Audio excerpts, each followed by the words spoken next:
How Aaron almost locked himself into a decision that felt safe in 2026, but could have cost him $30,000 by 2028. Aaron Singh had been losing sleep over one piece of paper, the mortgage commitment letter on the kitchen table of his new Brampton townhouse.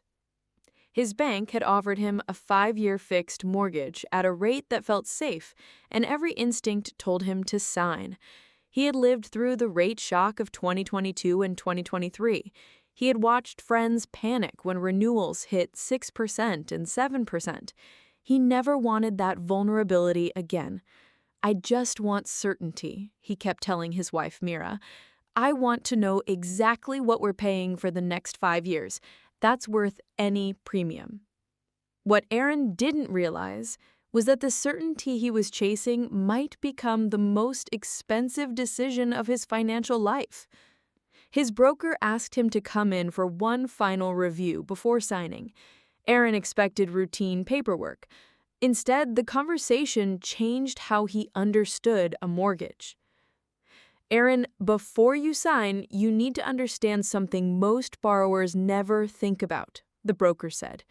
"You're not just choosing a rate. You're choosing a contract, and that contract has an exit cost most people never read until the day they need out."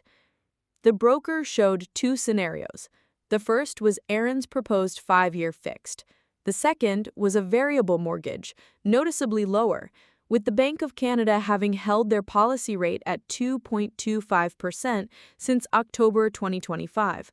And most major lenders expecting that hold to continue through 2026. The variable could save Aaron several $1,000s in interest in the first year alone. But that wasn't the main point. The broker pointed to a column labeled "Estimated Penalty to Break in Year 3. Aaron froze. The fixed mortgage showed about $22,000. The variable showed roughly $4,800. "That's not a typo," the broker said. "That's the interest rate differential penalty. It's how big banks calculate the cost of breaking a fixed mortgage early." They use posted rates, not the actual rate they gave you, which inflates the gap and produces penalties that routinely land in the $15,000 to $28,000 range on mortgages your size. Variable mortgages, by contrast, almost always cap the break penalty at just 3 months of interest. The difference between the two products isn't just the interest rate. The difference is $20,000 if life changes. "But I'm not planning to break it. We just bought this place." Let me tell you about a client named Vikram. Same situation as you 2 years ago. Locked into a 5-year fixed for peace of mind. Stable job, no plans to move. Then his company offered him a promotion in Calgary that he couldn't say no to. The penalty to break came in at $27,400. Worse, every time rates drifted lower over those 2 years, he watched other homeowners refinance into cheaper payments while he stayed stuck. He told me later he wasn't upset about the rate he chose. He was upset that he couldn't adapt when conditions changed. The mortgage rate wasn't the problem. Being trapped in it was. Now, I want to be fair, the broker continued. Fixed mortgages aren't bad. They're absolutely the right product for many borrowers. If your budget is tight, if a payment increase would genuinely hurt your family, or if you simply sleep better knowing exactly what you owe every month, fixed gives you that. Some of my best clients are on fixed mortgages and have never regretted it. The point isn't that fixed is wrong. The point is that fixed is a commitment, and most borrowers sign that commitment without ever asking what it would cost to leave it. Nobody knows exactly where rates will go. Most economists expect them to stay relatively stable, with some believing they could drift lower and others expecting small increases. Nobody has a crystal ball. What we do know is that fixed and variable mortgages carry different risks, and many borrowers spend far more time comparing rates than understanding those risks. Then the broker said something that genuinely stopped Aaron. "What surprised me about Vikram, and about most clients who get burned by this, is that almost everyone is making decisions based on what happened in the past.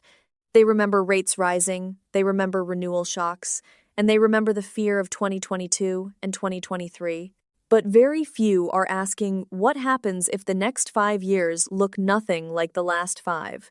Sometimes the biggest risk isn't being wrong about rates, it's building your entire strategy around yesterday's headlines.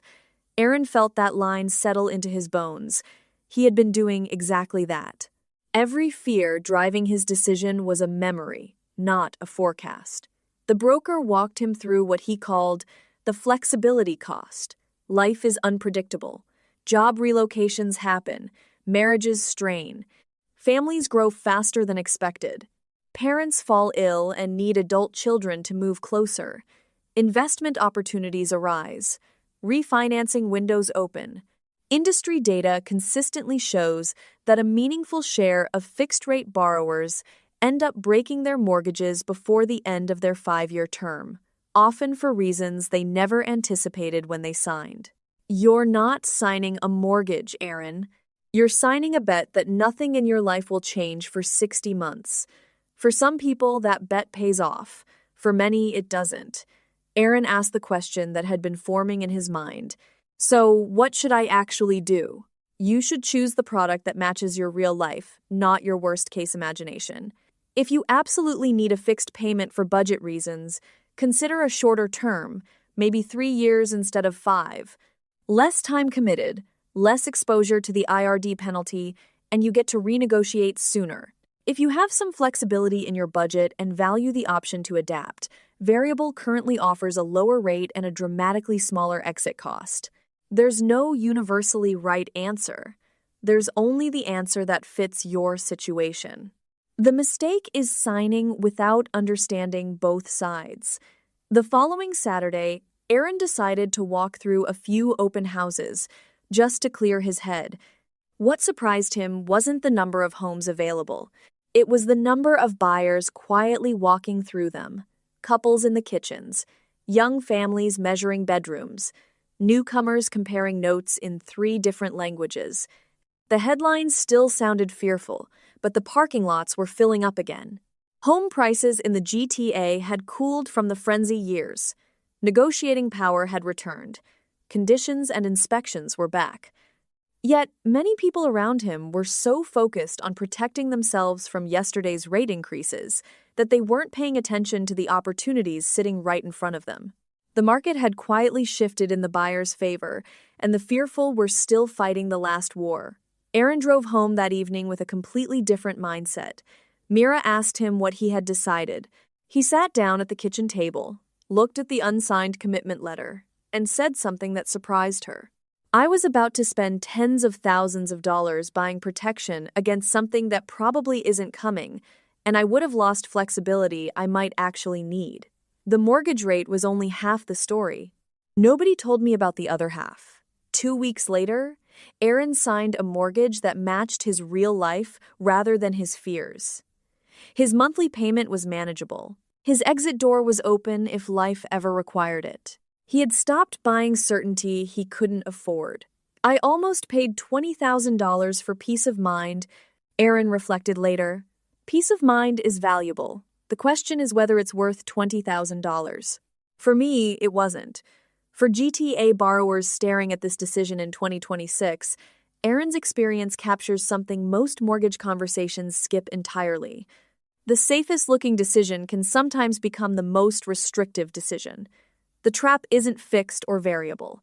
The trap is signing any mortgage without asking what it costs to leave it, and assuming the next 5 years will look just like the last 5. Real freedom isn't the lowest number on the page. It's understanding the trade-offs before signing, and choosing the product that gives your future self room to move.